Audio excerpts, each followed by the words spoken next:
Return of the dragon review కథడి Raghavan Pradeep Ranganathan brilliant student కానీ ఒక అమ్మాయి కారణంగా బ్యాడ్ బాయ్ అవుతాడు. 48 సబ్జెక్ట్స్ లో ఫెయిల్ అవుతాడు. అతను ప్రేమించిన కీర్తి అనుపమ పరమేశ్వరన్ బ్రేకప్ చెప్పి వెళ్లిపోతుంది.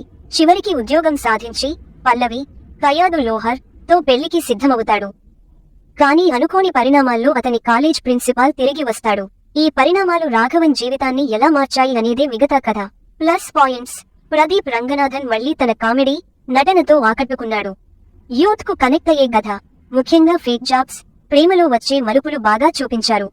హీరో, అతని తండ్రి మధ్య సీన్స్ హైలైట్. అనుపమ పరమేశ్వరన్, కయాదు లోహర్ నటన మిస్కిన్. గౌతమ్ మీనన్ పాత్రలు బాగున్నాయి. మంచి కామెడీ, ఎమోషనల్ టచ్.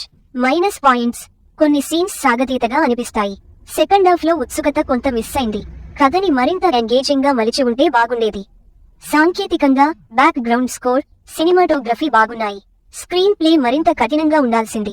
నిర్మాణ విలువలు బాగున్నాయి. తీర్పు: return of the dragon youthful comedy entertainer.